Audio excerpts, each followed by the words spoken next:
Hello students, स्वागत है आप सभी का इस अमेजिंग चैनल एटी स्टडीज में। मैं हूं आदित्य और आज हम लाए हैं, जैसा कि आपने देख लिया होगा, cell cycle and cell division का पार्ट 4। इस लेक्चर के अंदर हम ई चैप्टर को कंप्लीट करेंगे। लास्ट लेक्चर होगा इस चैप्टर का। इसका पहले का लेक्चर अगर आपने नहीं देखा है तो उसको जरूर देख लीजिएगा। उस लेक्चर के अंदर हमने बात करी थी कि माइटोसिस के सिग्निफिकेंस क्या होते हैं। हमने देखा था माइटोसिस सेल रिपेयर में, ग्रोथ के अंदर लाइक पेरिस्टोमेटिक टिश्यूज इन प्लांट्स, और सिमिलरली हमारे पास एनसी रेशियो बेसिकली मेंटेन करने के लिए सेल जो है वो माइटोसिस परफॉर्म करता है या डिवाइड करता है। सेल डिवीजन करने का मेन पर्पस ही है to maintain the NC ratio, that is nucleus cytoplasmic ratio, मैंने आपको बताया था। फिर हमने बात करी थी मियोसिस 1 के बारे में, दैट इज पहले हमने मियोसिस के बारे में बात करी। हमने देखा कि ये रिडक्शनल डिवीजन है, इसके अंदर क्रोमोसोम नंबर जो है वो हाफ हो जाता है और इसके दो स्टेप के अंदर ये होता है मियोसिस 1 एंड मियोसिस 2। मियोसिस 1 के अंदर भी वही 4 फेज हैं जो कि हमने माइटोसिस में पढ़े थे, प्रोफेज, मेटाफेज, एनाफेज और टीलोफेज। बस मियोसिस 1 है इसलिए आगे सबके 1 1 लग गया है। Okay, prophase 1, metaphase 1। और सिमिलरली मियोसिस 2 आता है और दोनों के बीच में एक इंटरकाइनेसिस फेज आती है, राइट। और हमने इसके अंदर बात की थी कि मियोसिस के अंदर सिर्फ एक ही बार डीएनए रेप्लिकेट करता है, यानी वो जनरल साइकिल तो चलती ही है, that is G1 S G2 and then M phase. बस ये M फेज माइटोसिस के अंदर मियोसिस 1 और मियोसिस 2 में डिवाइड होता है। हमने मियोसिस 1 की बात करी थी जिसके अंदर हमने प्रोफेज के बारे में अंडरस्टैंड पिछले लेक्चर में कर लिया था। हमने देखा था कि प्रोफेज के अंदर भी फर्दर 5 डिफरेंट फेजेस होते हैं और उसके बारे में हमने स्पेसिफिक बातें कर ली थी। अच्छा, एग्जाम में इसका क्वेश्चन कैसा सकता है, आपको हर एक फेज का स्पेशल कैरेक्टर पता होना चाहिए, राइट। अगर आपको पता है तो वो आइडेंटिफिकेशन जो आएगा फेज का वो आप इजिली कर लेंगे। लाइक लेप्टोप्रोटीन के अंदर बेसिकली जो हमारे क्रोमोसोम होते हैं वो ग्रेजुअली विजिबल होना शुरू हो जाते हैं, कंपैक्शन स्टार्ट हो जाता है। ओके, जब जाइगोटीन स्टार्ट होती है तो साइनेप्सिस बनने लग जाते हैं। मैंने बताया था दो नॉन सिस्टर होमोलोगस क्रोमोसोम के बीच में साइटोप्लाज्मिक कॉम्प्लेक्स बनना शुरू हो जाता है, साइटोप्लाज्मिक कॉम्प्लेक्स बनना शुरू हो जाता है। वही हमने बात करी थी कि होमोलोगस क्रोमोसोम क्या होते हैं। होमोलोगस क्रोमोसोम बेसिकली जो कि हमारे पास same information, लोगस means location, present होती है, राइट। बाइवेलेंट और टेट्राड, ओके, दिखने लग जाते हैं हम लोगों को, राइट। पैकाइटिन से जाती है, फिर पैकाइटिन से बेसिकली थोड़ी बड़ी स्टेज होती है पीछे की दो स्टेजेस से। इसके अंदर हमारे पास टेट्राड्स क्लियरली विजिबल होते हैं। रिकॉम्बिनेशन नोड्यूल्स बनने लग जाते हैं बेसिकली, ठीक है, between the non sister chromatid of the homologous chromosome, ठीक है। तो आप, मैंने बताया कि साइनेप्सिस किसके बीच में बनता है, साइटोप्लाज्मिक कॉम्प्लेक्स किसके बीच में बनता है, ये बनता है between the non sister homologous chromosome के बीच में बनता है, ठीक है। हमने क्रॉसिंग ओवर के बारे में पढ़ा था जो कि पैकाइटिन स्टेज के अंदर ही होती है, which is an enzyme mediated process, recombinase. और पैकाइटिन के एंड में बेसिकली जो क्रोमोसोम होते हैं सिर्फ लिंक रह जाते हैं किस जगह से, जहाँ पे क्रॉसिंग ओवर हुई होती है। मैंने बताया था यहाँ पर डॉटेड से और एक शेडेड क्रोमोसोम से मैंने बताया था कि कैसे एक्सचेंज होता है। डिप्लोडीन के अंदर मैं बात करी कि साइटोप्लाज्मिक कॉम्प्लेक्स डिसोल्यूट हो जाता है और उसकी जगह पे कियास मेटा आ जाता है, राइट। और oocytes के अंदर जो वर्टिब्रेट से कुछ oocytes होते हैं उनके अंदर डिप्लोडीन की जो स्टेज है वो लास्ट कर सकती है for the months of the year. बहुत इंपॉर्टेंट बात है, ठीक है। डायकाइनेसिस में सिंपली टर्मिनलाइजेशन ऑफ द कियासमेटा, तो आपको कीवर्ड्स पता होने चाहिए। एंड फुल्ली कंडेंस हो जाता है हमारे पास और न्यूक्लियर एनवेलप जो है वो भी ब्रेक डाउन हो जाता है, क्योंकि अब हमें आगे की स्टेज में जाना है, दैट इज मेटाफेज 1। आइए मेटाफेज 1 से अपना लेक्चर को शुरू करते हैं। सो मेटाफेज 1 में बेसिकली जो बायोवेलेंट हमारे पास आ गया है वो इक्वेटोरियल प्लेट बना देता है, जैसा कि माइटोसिस में मेटाफेज में होता है। इक्वेटोरियल प्लेट बनती है, सारे क्रोमोसोम इक्वेटर पे आ जाते हैं। जो माइक्रोट्यूब्यूल्स होते हैं अपोजिट पोल स्पिंडल से वो अटैच कर जाते हैं to the pair of the homologous chromosome. लेकिन पता है कहाँ पर अटैच करते हैं, ये अटैच वही करेंगे, दैट इज हमारा काइनेटोकोर, क्रोमोसोम के काइनेटोकोर पे ही अटैच होता है, similar like the metaphase in the mitosis.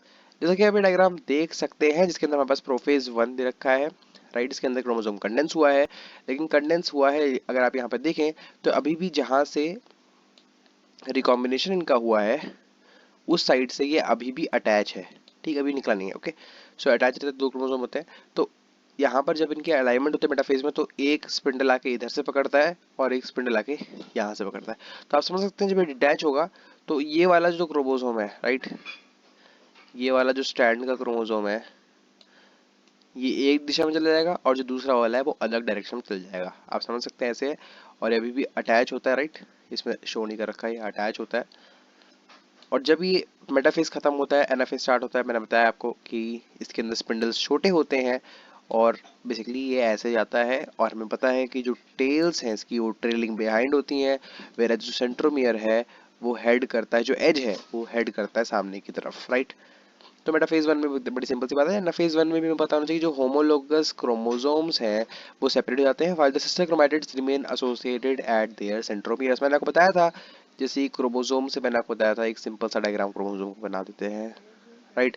Chromosome का एक सिंपल सा डायग्राम बना देते हैं, जो कि मैंने एक्सप्लेनेशन में पहले भी बनाया था, राइट। तो ये जो दो है, ये आपके नॉन सिस्टर होमोलोगस क्रोमैटिड है।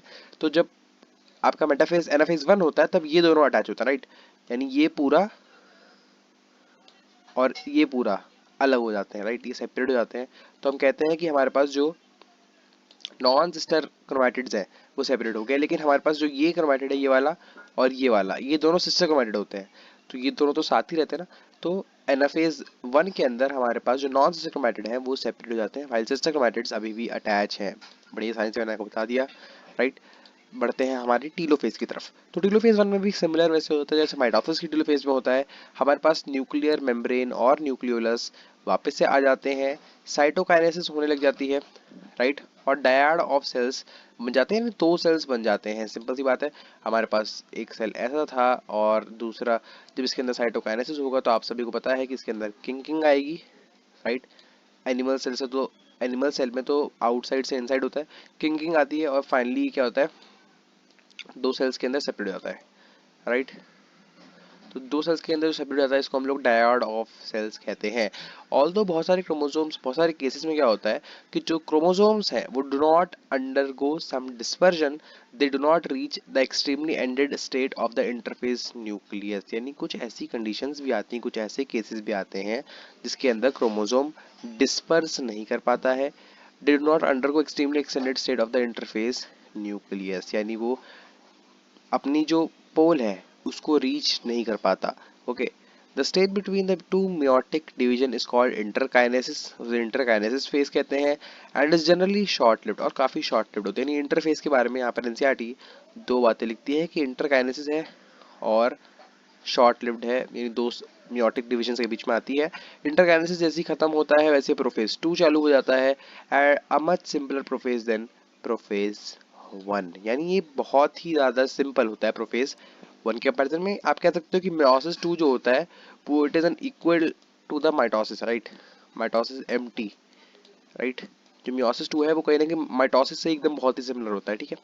अगर मियोसिस पढ़े तो इसलिए क्या होता है, meiosis two is initiated immediately after the cytokinesis, ठीक है। तो इमीडिएटली यहाँ पर बोला है, इमीडिएटली यहाँ पर बोलने का मतलब है कि हमारे पास एक इंटरकाइनेसिस स्टेज आएगी जो कि बहुत ही शॉर्ट लिव्ड होती है, ठीक है। तो इसको एकदम इग्नोर कर दिया एनसीईआरटी ने, इसलिए कहा है कि इमीडिएटली स्टार्ट कर जाता है साइटोकाइनेसिस के बाद, usually before the chromosome have fully elongated, जब तक क्रोमोसोम फुली एलोंगेट नहीं हो जाते, यूजली जब फुली लॉन्गेट होने से ही पहले जनरली ये स्टार्ट हो जाता है। In contrast to meiosis one, meiosis two resembles a normal mitosis, जैसे कि मैंने आपको बता दिया। न्यूक्लियर मेम्ब्रेन जो है वो डिसअपियर कर जाती है, ठीक है। अभी टीबी फेज के अंदर वापस से रीअपियर कर गई थी, ठीक है। अब वो दोबारा से क्या कर गई, डिसअपियर कर जाती है by the end of the process, यानी एकदम माइटोसिस की तरह है, ठीक है, एकदम माइटोसिस की तरह है। तो क्रोमोसोम है अगेन कम बैक टू नष्ट हो जाता है। मेटाफेज टू के अंदर फिर से अलाइनमेंट हो जाती है एट द इक्वेटर, जैसे कि हमें पता है। माइक्रोट्यूब्यूल्स अपोजिट पोल्स से आने लग जाते हैं, सेंट्रियोल से आने लग जाते हैं और अटैच कर जाते हैं काइनेटोकोर से। आपको पता है काइनेटोकोर प्रोटीनिशियस डिस्क होती है जो कि सेंटर में प्रेजेंट होती है, सेंट्रोमियर के ऊपर रहती है, सेंटर में रहती है, ठीक है, of the sister chromatids. Anaphase to की बात करें तो एनाफेज टू भी एकदम एनाफेज वन, एनाफेज इन माइटोसिस की तरह होता है। क्या होता है बेसिकली, जो स्पिंडल्स होते हैं वो कुछ लॉन्ग होते हैं, कुछ शॉर्ट होते हैं, यानी कोई स्पिंडल खिंचता है और कोई स्पिंडल एलोंगेट होता है, जिसकी वजह से एक डिस्पर्जन क्रिएट होता है, ठीक है। तो जो सेंटर में है वो स्प्लिट हो जाते हैं। अब कौन स्प्लिट हो रहा है इस टाइम स्प्लिट होंगे सिस्टर क्रोमैटिड्स, जैसे मैंने आपको बताया। इस टाइम जो स्प्लिट होंगे वो सिस्टर क्रोमैटिड स्प्लिट हो जाएंगे, ठीक है, allowing them to move towards the opposite position में जाना शुरू कर देंगे। और आपको पता है कि अपोजिट पोजीशन में कैसे, जो उसके टेल है वो ट्रेलिंग बिहाइंड करेगी और जो उसका एज है वो हेड करेगा, यानी वो सामने की तरफ रहेगा, ठीक है। आपको पता है कुछ ऐसा स्ट्रक्चर बनेगा जो कि आप बता रखा है, तो मेटाफेज वन को बता रखा है, इनाफेज वन का। लेकिन आप समझ सकते हैं इसके अंदर दो क्रोमोसोम नहीं रहेंगे, सिर्फ एक ही रहने वाला है, ठीक है। यानी एक ही स्टैंड रहेगा, एक ही क्रोमैटिड, राइट। दो क्रोमैटिड है इसके अंदर। फिर हम बात करते हैं, हमारे पास यहाँ पे एग्जाम्पल, यहाँ पर देखो दे रखा है, यहाँ पर एक ही क्रोमैटिड है, राइट, एनाफेज टू है। और डायड ऑफ सेल्स है, मैंने आपको बताया था ना, दो सेल्स बन जाते हैं, तो एक सेल ये रहा, एक सेल ये रहा, दोनों के अंदर सेपरेटली काम हो रहा है। ओके, अभी देखो 4 सेल के अंदर डिवाइड हो गया, राइट। ओके, तो टीलोफेज 2 के अंदर क्या होता है, सिंपली बेसिकली मियोसिस टीलोफेज 2 में एंड हो जाता है, जिसके अंदर दोनों क्रोमोसोम अपनी अपनी जगह पे पहुंच जाते हैं, न्यूक्लियर एनवेलप दोबारा से आ जाती है, साइटोकाइनेसिस फिर से हो जाता है और टेट्राड ऑफ सेल्स बन जाते हैं। यानी अब जो सेल्स बने हैं उनको टेट्राड ऑफ सेल्स कहा है, पहले डायड ऑफ सेल्स, अब टेट्राड ऑफ सेल्स, यानी 4 डॉटर सेल्स। अब इसका सिग्निफिकेंस जो कि बहुत इंपॉर्टेंट है मियोसिस का, सिग्निफिकेंस की बात करें तो मियोसिस बेसिकली एक ऐसा मैकेनिज्म है और specific chromosome number of each species achieved across generation in sexually reproducing organism, यानी सेक्सुअली रिप्रोड्यूसिंग ऑर्गेनिज्म के अंदर क्रोमोसोम नंबर को मेंटेन रखना फर्स्ट चीज जो है वो यही है सिग्निफिकेंस ऑफ मियोसिस, जो कि बहुत ही इंपॉर्टेंट है। वरना क्रोमोसोम का नंबर मेंटेन नहीं रहेगा। आपको पता है ह्यूमंस के अंदर 46 क्रोमोसोम रहते हैं 23 पेयर्स पे, अगर सारे के सारे आने लग गए तो 46 के बाद आप समझ सकते हैं 92 हो जाएंगे उनके ऑफस्प्रिंग के अंदर, फिर 92 के बाद 184 हो जाएंगे, ठीक है। तो आप समझ सकते हो ऐसे नंबर बढ़ता जाएगा। और सेकंड सबसे इंपॉर्टेंट जो चीज़ है that is genetic variability. Genetic variability कैसे आती है, मैंने आपको बताया था इसके अंदर रिकॉम्बिनेशन होता है, रिकॉम्बिनेशन हो जाता है। और रिकॉम्बिनेशन के अंदर आपको पता होगा, मैंने बताया था कि क्रोमोसोम के ऊपर इंफॉर्मेशन लिखी हुई रहती है, राइट।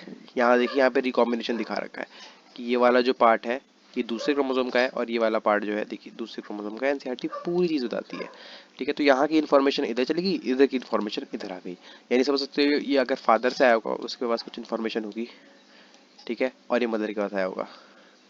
तो अब as it is information child में नहीं जा रही है, फादर की इन्फॉर्मेशन भी कुछ जगह से चेंज हो गई है, मदर की भी इन्फॉर्मेशन कुछ जगह से चेंज हो गई। तो बेसिकली ऐसे काफ़ी सारे रिकॉम्बिनेशन बनते हैं जिसकी वजह से काफ़ी ज़्यादा नेचर में वेरिएशन आता है और ये वेरिएशन ही एवोल्यूशन को सपोर्ट करता है, यानी बॉडी इवॉल्व होती रहती है, राइट। ये एवोल्यूशन से ही नेचर को सपोर्ट मिलता है। वेरिएशन जो कि यहाँ पे लिखते हैं are very important for the process of the evolution, right. Variation evolution के लिए बहुत ही इंपॉर्टेंट है भाई, धीरे धीरे चेंजेस आएंगे तभी तो बॉडी इवॉल्व करेगी, राइट। सो यहाँ पर हमारा जो चैप्टर है वो खत्म होता है, cell cycle and cell division. आप सभी से बहुत सारी बातें अभी करनी है आने वाले टाइम पे, आने वाले टाइम पे कुछ नया भी आ रहा है आप सभी के लिए, जिस पे हमारी टीम प्लान कर रही है। सो बने रहिएगा हम सभी के साथ इस चैनल एटी स्टडीज़ के साथ। और हम सोच रहे हैं कि आप सभी को समरी भी प्रोवाइड करा दिया करें चैप्टर के एंड पे, वन शॉट समरी जो कि एनसीईआरटी रिलेटेड समरी आपकी हो। सो उसमें भी काम चल रहा है, आएगा बहुत कुछ नया आएगा। Okay, so again at last chapter हमारा ख़त्म हुआ है। So thank you for the watching and be healthy, और सब्सक्राइब लाइक करना तो भूलिएगा ही मत, और कोई डाउट अगर हो तो कमेंट बॉक्स में ज़रूर डाल दीजिएगा। Okay, so thank you for the watching and be healthy.